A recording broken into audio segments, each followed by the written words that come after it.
पूरे दुनिया के धनी आदमी थे। अंबानी अडानी तो एशिया में धनी नहीं गिने जाते हैं। बिल गेट्स पूरी दुनिया के धनी आदमी थे। माइक्रोसॉफ्ट के संस्थापक थे अमेरिका के। लेकिन आज मालूम है उन्होंने अपना जो पैसा है वो कहां इन्वेस्ट किया है? उन्होंने अपना पैसा मोबाइल में नहीं, बिजनेस में नहीं, उन्होंने अपना पैसा जमीन में इन्वेस्ट किया है। 1000 वर्ग किलोमीटर जमीन खरीदा है। 1000 वर्ग किलोमीटर जमीन यानी मोटा मोटी खूंटी जिला। खूंटी जिला। बिल गेट्स दुनिया का सबसे धनी आदमी कहां इन्वेस्ट कर रहा है? जमीन में। कितना जमीन लिया है?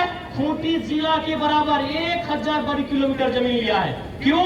सबको मालूम है कि मोबाइल चल संपत्ति है, ये गाड़ी चल संपत्ति है, ये पैसा चल संपत्ति है, ये सोना चांदी चल संपत्ति है। एक ही वो संपत्ति है जिसको अचल कहते हैं, जमीन का टुकड़ा जो कहीं नहीं जाएगा, जहां है वहीं रहेगा। बाकी ये गारंटी नहीं है। ये मोबाइल चोरी हो सकता है, गाड़ी किसी नदी में कूदा सकते हैं, टूट जाएगा।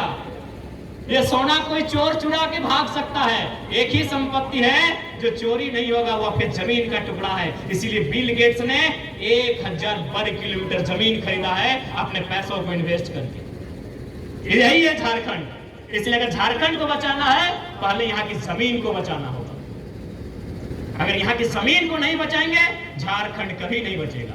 तमाम कॉर्पोरेट घरानों की नजर यहाँ की जमीन पर है, तमाम उद्योगपतियों की नजर यहाँ की जमीन पर है। इसीलिए आज वो लगातार सीओ के माध्यम से, तमाम जो भू पदाधिकारी हैं उनके माध्यम से जमीनों का हेर फेर करते हैं। कैसा हेर फेर करते हैं कि आपकी जमीन को पंजी 2 में चढ़ा देते हैं, आपके मोटेशन में रोक के रख दिया जाता है, आपका ऑनलाइन पर्चा नहीं काटा जाता है। ये कोई छोटी मोटी साजिश नहीं है, ये बहुत बड़ी साजिश है। अगर आज इस साजिश को नहीं समझते हैं तो 20 साल बाद जिस प्रकार आज असुरी समाज कहां है कोई नहीं जानता है, बिरहोरी समाज आज कहां चला गया कोई नहीं जानता है, पहाड़िया, सबर, सोरैया कहां चले गए कोई नहीं जानता है। कल को बाकी जो समाज यहाँ है, चाहे मुंडा रहे, उराव रहे, हो रहे, खड़िया रहे, कुर्मी रहे, संथाल रहे, कल वो कहां चले जाएंगे कोई नहीं खोज पाएगा।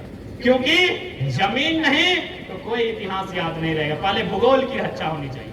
इसलिए हम लोग ये भी बोले हैं कि हमारी पार्टी से अगर कोई चुनाव लड़ता है, हम उनके घोषणा पत्र में ये भी लिखाएंगे कि आप हमारी पार्टी से अगर चुनाव जीतते हैं तो आपके जिला के बाहर 1 इंच जमीन नहीं खरीदेंगे।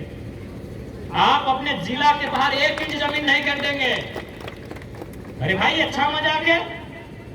गुमला का मार्केट विधायक जी का, सिमडेगा का मार्केट विधायक जी का, रांची का मार्केट विधायक जी का, बीएड कॉलेज विधायक जी का, अस्पताल विधायक जी का, मॉल विधायक जी का, शोरूम विधायक जी का, तो जनता तो बालू ही न फांकेगी।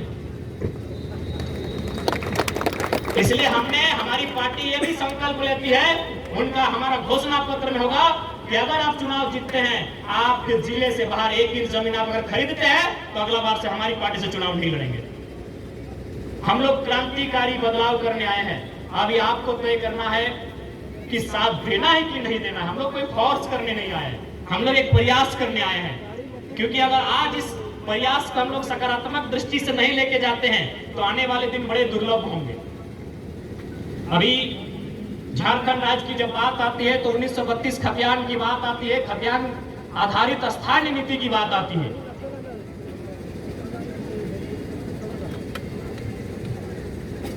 बिल्कुल हम ठेठ भाषा में समझाते हैं कि खतियान आधारित स्थानीय नीति से फायदा क्या होगा।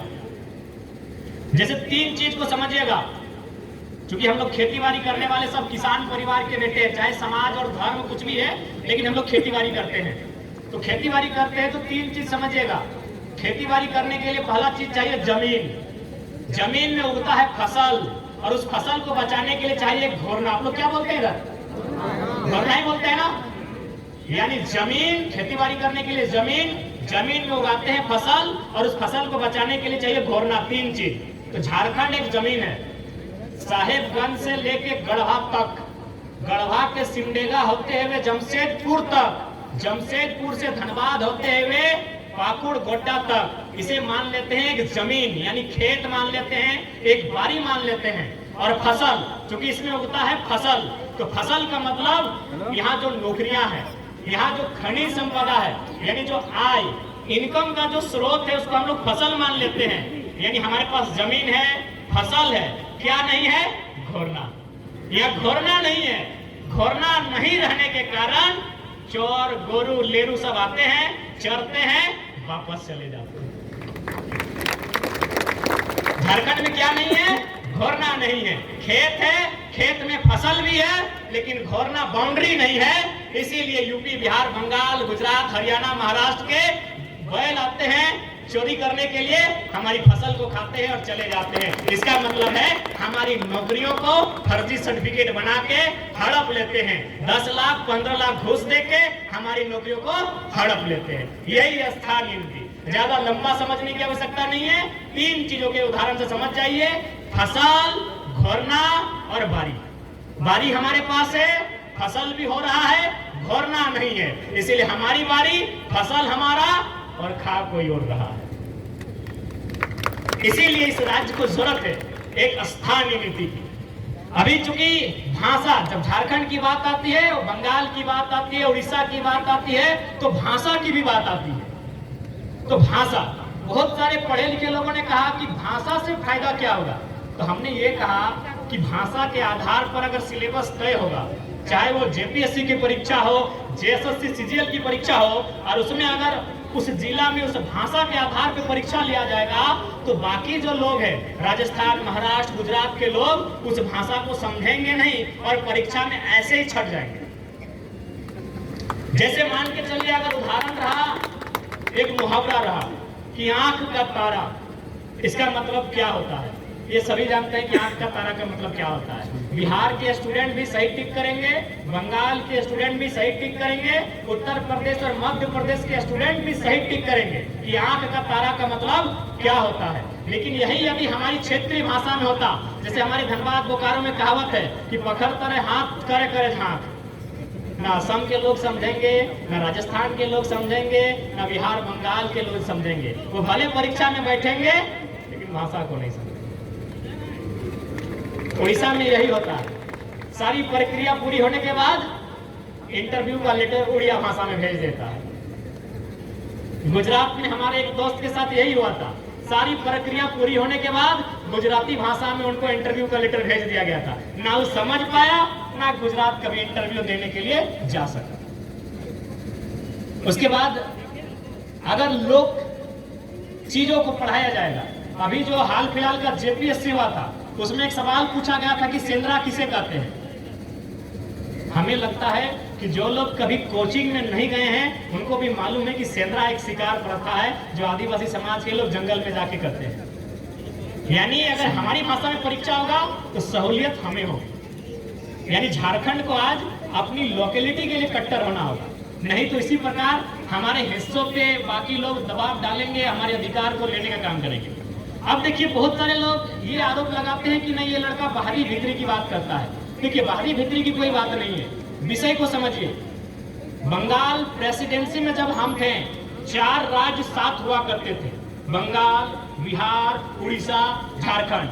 आज अगर बंगाल की बात करें तो 1912 में बिहार अलग हुआ, 1936 या 38 में उड़ीसा अलग हुआ। 36 या 38 है, 36 में ना, हाँ 36 में उड़ीसा अलग हुआ और 2000 में झारखंड। आज बंगाल यानी बड़ा भाई, बंगाल के पास 88,000 पर किलोमीटर का जमीन है, 88,000। उसके बाद बिहार 1912 में, बिहार के पास 94,000 पर किलोमीटर का जमीन है। 1936 में उड़ीसा, उड़ीसा के पास 1,55,000 पर किलोमीटर का जमीन है और हमारे पास 79,000, यानी सबसे कम हमारे पास है। तो एक बात बताइए कि हमारे लोगों ने कभी बिहार की राजधानी पटना, बंगाल की राजधानी कलकत्ता, उड़ीसा की राजधानी भुवनेश्वर में 1 इंच जमीन का कब्जा किया है? बस यही तो मुद्दा है भाई। हम तो बोल रहे हैं कि हम लोग चारों भाई हैं। हमने आपकी बंटवारे के बाद आपको 1 इंच जमीन पे गड़ा नजर गड़ाया नहीं, और आपने पूरा रांची पे कब्जा कर लिया। जाके देख ले, बाहरी भीतरी की कोई लड़ाई नहीं है, विषय को समझिए। बंटवारा होने के बाद हम कभी बंगाल की सीमा में नहीं गए कि हम आपका छोटा भाई झारखंड है, हमको हिस्सा दीजिए। नहीं, हिस्सा हो चुका है। बंगाल वासियों को मुबारक है। हम कभी बिहार की सीमा में नहीं गए कि हम आपका छोटा भाई झारखंड है, हमको कुछ हिस्सा दीजिए। बिहार वासियों को मुबारक है। हम कभी उड़ीसा की सीमा में नहीं गए कि झारखंड आपका छोटा भाई है, कुछ हिस्सा दीजिए। उड़ीसा वासियों को मुबारक है। तो भैया झारखंड वासियों का रहने दीजिए ना, काहे डाका डाल रहे हैं? सिंपल सा बात है, काहे डाका डाल रहे हैं? आप हमारे बड़े भाई हैं। बंगाल हमारा बड़ा भाई है, बिहार हमारा मंझला भाई है, उड़ीसा हमारा संझला भाई है, हम छोटा भाई है। हम आपके भूभाग में नजर नहीं गाड़ते हैं, हम आपकी फसल पे नजर नहीं गाड़ते हैं। तो आपका भी कर्तव्य नहीं बनता है कि हमारी जमीनों पर, हमारी फसलों पर, हमारी नौकरियों पर, हमारे इनकम के सोर्सेस पर नजर गाड़ना चाहिए। कतई नहीं बनता है। बस यही तो मांग कर रहे हैं, यही तो पॉलिसी कर रहे हैं कि आप एक पॉलिसी बनाइए और एक बैरियर लगाइए, बाकी लोग छट जाए, वे लोग अपनी सीमाओं में रुक जाए। यही तो मांग है झारखंड की। अब आप लोग पढ़े लिखे हैं, सभी लोग पढ़े लिखे हैं, सबके पास अच्छा दिमाग है, आइडिया है कि हमारी मांग गलत है। सिमडेगा वासियों बताइए कि हमारी मांग गलत है? जब झारखंड के लोग बंगाल में दबदबा नहीं रखेंगे, जब झारखंड के लोग बिहार में किसी प्रकार का दबदबा नहीं, जब झारखंड के लोगों का उड़ीसा में दबदबा नहीं, तो बाकी का दबदबा झारखंड में क्यों संजय सेठ यहाँ से मंत्री, क्यों समरीलाल राजस्थान का यहाँ से विधायक, क्यों बीडी राम पलामू में बक्सर का सांसद, क्यों धनबाद में पीएन सिंह और राज सिंह नाग का नेतृत्व, क्यों बिरंची नारायण बोकारो से, क्यों बेरमो से अनूप सिंह, क्यों भाई, क्यों? हमारी लड़ाई कोई गलत नहीं है, हम छोटा भाई हैं, हम अपना हिस्सा जो मिला है उसमें चाह रहे हैं कि जब मेहनत हम कर रहे हैं, फसल हम लगा रहे हैं, फसल को काट हम रहे हैं, तो खाने का काम आप काहे कीजिएगा? खाने का काम आप काहे कीजिएगा भाई? फसल हमारी, खेत हमारी, तो निवाला हमारा बनना चाहिए। बस यही लड़ाई है, यही लड़ाई है। नहीं तो आज आप जाके देख लीजिए कि झारखंड के लोग क्या कर रहे हैं। झारखंड के लोग मजदूरी कर रहे हैं, झारखंड के लोग चपरासी कर रहे हैं, झारखंड के लोग हवलदार जमादार हैं। अब कुछ भाई लोग डीएसपी तक आए, अब कुछ भाई लोग दरोगा एसआई तक आए। नहीं तो झारखंड लोग कहाँ थे? हवलदार जमादार में थे। झारखंड के लोग कंपनियों में, फैक्ट्रियों में जमादार, चपरासी, पियोन में थे। प्रदेश के लोग यहाँ ठेकेदार बनते हैं। किसको तकलीफ नहीं होगा बताइए?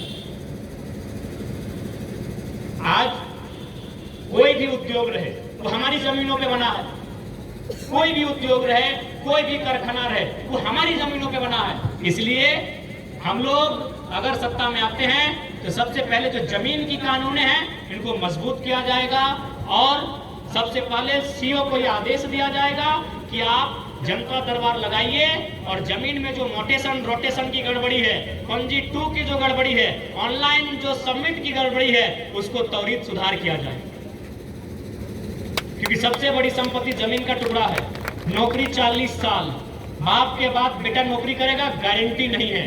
बेटा के बाद उसका बेटा नौकरी करेगा, गारंटी नहीं है। लेकिन जो खेत आपने आज से 4000 साल पहले जोतने कोड़ने का काम किया था, आज भी जोत कोड़ रहे हैं। जो धान आपने हड़प्पा के काल से लगाया है, जो गेहूं आपने महाजनपद के काल में लगाया था, जो साग आपने सम्राट अशोक के काल में लगाया था, वही साग सब्जी आज भी लगा रहे हैं। यही असली सत्य है, इसको स्वीकार कीजिए।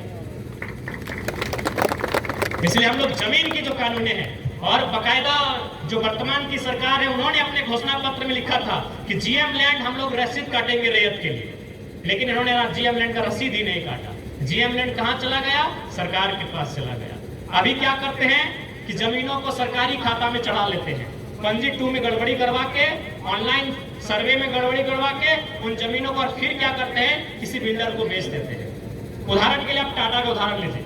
टाटा पे कोई विधायक सांसद बात नहीं करना चाहता है क्योंकि टाटा दुनिया का सबसे धनी लोगों में आता है।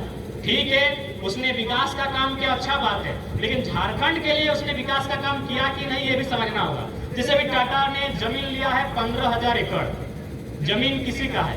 टाटा का इंडस्ट्री खड़ा है 3 से 4,000 एकड़ में, बाकी 12,000 एकड़ जो बचा हुआ है, 11,000 जो बचा हुआ है, वो रियल एस्टेट को बेचने के लिए नहीं दिया गया है। अगर आप नहीं वहां इंडस्ट्री खड़ा कर पाए तो राज्य सरकार को चाहिए था वह जमीन रैयतों को वापस करना था। ये नियम है, ये प्रावधान है, ये न्यायालय का फरमान भी है। लेकिन राज्य सरकार नहीं चाहती है। इसलिए नहीं चाहती है कि उसी जमीन में राज्य सरकार की जो मंत्रीगण है उनकी अर्धांगिनी को, उनकी प्रेमिकाओं को अपार्टमेंट फ्लैट दे दिया जाता है, तो इसीलिए वो बोल नहीं पाते हैं। नहीं तो बताइए, 1907 में टाटा ने लीज लिया था, 2007 में पूरा हो गया। कोई नहीं जानता है कि 2007 के बाद क्या नियम हुआ, कोई नहीं जानता है कि 2007 के बाद सत्य क्या है, क्योंकि वहां बैठे हैं अर्जुन मुंडा जी, केंद्रीय मंत्री हैं, बैठे हैं, उनसे पूछिएगा, वही बता पाएंगे। अर्जुन मुंडा जी बेहतर बता पाएंगे कि 1907 में, इसके बाद 2007 में जब टाटा का 100 साल का लीज कंप्लीट हुआ तो रैयतों का क्या हुआ, उस नियम का क्या हुआ, वही बता पाएंगे। यानी अगर इस राज्य को लूटने में कोई मदद कर रहे हैं तो इस राज्य के नेता मंत्री और ब्यूरोक्रेट्स कर रहे हैं, किसी कॉर्पोरेट की हैसियत नहीं है। ममता बनर्जी, टाटा को उखाड़ कर जाना पड़ा। टाटा नैनो ने वहां 1000 एकड़ जमीन का अधिग्रहण किया था नंदीग्राम और सिंगूर में, उनके आंदोलन से उनको वापस जाना पड़ा। यानी अगर लीडर मजबूत रहेगा तो जो रैयत है, जो वहां के लोग हैं, उनके साथ अन्याय नहीं होगा। लेकिन लीडर मजबूत नहीं रहने के कारण हमारे साथ ही अन्याय होता है। वो क्या करते हैं, कॉर्पोरेट घरानों के आगे बिक जाते हैं। इसलिए आज इस राज्य की दुर्दशा है। देखिए, हम लोग व्यापार का विरोधी नहीं, बहुत सारे लोग कहते हैं नहीं आप कंपनियों के खिलाफ बात करते हैं, फैक्ट्रियों के खिलाफ बात करते हैं। बोले गलत बात है, कंपनी लगाइए, फैक्ट्री लगाइए, लेकिन कहाँ, जो जमीन फसल कम उगाती है, फसली जमीन पर कोई कंपनी फैक्ट्री लगने के पक्षधर हम लोग नहीं है। गैर उपजाऊ जमीन है, आप रैयतों के बीच आइए, सरकार को लेकर आइए, जमीन का अधिग्रहण कीजिए, और एक शर्त रहेगा, मेरा कंडीशन ये रहेगा कि जब तक उस जमीन पर कारखाना रहेगा तब तक जमीन देने वाले के पास नौकरी रहेगा। अभी उदाहरण के लिए 1907 में जब टाटा की स्थापना हुई थी, मालिक कौन था, टाटा। जो भी थे उस समय मालिक टाटा थे। आज भी 117 साल के बाद मालिक टाटा है। यानी कंपनी जो 100 साल पहले मालिक थी आज भी मालिक है। तो मैं एक सवाल करता हूं, क्योंकि भारत गांधी का देश है, गांधी के देश में मैं एक सवाल करता हूं कि यदि 1907 में टाटा का मालिक टाटा था, आज भी टाटा का मालिक टाटा है, तो 1907 में जिन किसानों ने जमीन दिया था उनका रिकॉर्ड कहां है, उनके परिवार के पास कौन सी नौकरी है? क्या ये गलत सवाल है? अरे पूंजी आपने लगाया पैसा के रूप में, हमने भी पूंजी लगाया जमीन के रूप में। आपका पैसा लगाया, आज भी आप मालिक हैं, हमने जमीन लगाया, हम कहां है? यही तो सवाल है। हमने जमीन दी, हम कहां, यही तो सवाल है। आपने पैसा दिया, आप मालिक आप हैं। 1907 में मालिक थे, 2024 में आप भी मालिक हैं, लेकिन 1907 में जिन लोगों ने जमीन दिया था वे आज कहां है? मेरा यही तो सवाल है। इसीलिए हम लोग एक ऐसी व्यवस्था कायम करेंगे जहां ये शर्त होगा कि कोई भी कंपनी आती है, आइए स्वागत है, लेकिन शर्त ये होगा कि जब तक कंपनी रहेगी तब तक रैयत को, जो लोग जमीन देंगे, पीढ़ी दर पीढ़ी नौकरी ट्रांसफर करना होगा। क्या ये शर्त गलत है? अरे वो जमीन आप 100 साल से खा रहे हैं ना, तो नौकरी 20 साल की क्यों लेंगे कि बाप के रिटायरमेंट के बाद फिर बेटा दारू पिएगा, हाँ खड़िया पिएगा, मड़िया पिएगा और कहीं सड़क के किनारे उल्टेगा? क्यों ये नियम रहेगा भाई? अगर बाबूजी ने हमारा नौकरी किया है तो हम भी नौकरी करेंगे। क्यों न, मेरे बाबूजी वहां हल चलाते थे और खेत रहता तो हल हम भी चलाते। तो इसीलिए अगर देश को बेहतर बनाना है, राज्य को बेहतर बनाना है, तो विजन वाला लीडर चाहिए, जिसका विजन बेहतर हो। बिना विजन के देश नहीं चलेगा, बिना विजन के राज्य नहीं चलेगा। आज आप कुछ बोलिए, आज भारत की इकोनॉमी मान के चलिए 10 ट्रिलियन के आसपास जाने वाली है, 5 ट्रिलियन को पार कर गई है। अरे भारत की इकोनॉमी अगर 30 ट्रिलियन में चली जाएगी ना, तो भारत के लोगों का भला नहीं होगा। अंबानी अडानी जैसे कुछ उद्योगपति के हाथों में सारी व्यवस्था रह जाएगी। इसीलिए अगर सच में भारत का भला चाहते हैं तो संपत्ति का विकेंद्रीकरण करना होगा। जो इनकम के सोर्सेस हैं वो अंतिम व्यक्ति तक लेकर जाना होगा। अगर संपत्ति का विकेंद्रीकरण आप नहीं कर पाते हैं तो अब 30 ट्रिलियन की जगह 50 ट्रिलियन भी इकोनॉमी पार कर जाइए, भारत का भला नहीं होगा। 5% से 7% जो इकोनॉमिस्ट हैं, जो कैपिटलिस्ट हैं, उनकी जेब में भारत की सुविधा हो। गलत बोल रहे हैं? यदि आपको ट्राई करना है तो कर लीजिए। आप किसी गरीब बुद्धू गुराव से लड़ जाइए, मारा पीटी कीजिए और थाना में केस कीजिए, केस हो जाएगा। लेकिन आप किसी उद्योगपति से लड़िए, थाना बदल जाएगा लेकिन केस फाइल नहीं होगा। थाना प्रभारी बदल जाएंगे, है दादा, भले आप लोग सरकार के बंधे हुए हैं लेकिन थोड़ा सच्चाई को स्वीकार कीजिए। थाना प्रभारी बदल जाएंगे लेकिन केस नहीं होगा। अरे थाना प्रभारी तो छोटा बात है, डीसी बदल जाते हैं। धनबाद बोकारो से हम आते हैं, कोयला की नगरी से हम आते हैं, कोयला यानी हीरा, हम उस नगरी से आते हैं। हमारा रातों रात डीसी बदल जाते हैं लेकिन केस नहीं होता। आपकी लड़ाई अगर सन्नी तिग्गा से है तो केस हो जाएगा। आपकी लड़ाई अगर सन्नी तिग्गा से है तो थाना प्रभारी केस ले लेंगे, लेकिन जिस दिन आपकी लड़ाई किसी उद्योगपति से होगी, रातों रात थाना गुमला से बिशनपुर शिफ्ट हो जाएगा। ये भारत की व्यवस्था है, बुरा मत मानिए, ये भारत की व्यवस्था है। क्यों? क्योंकि आपने समझा ही नहीं।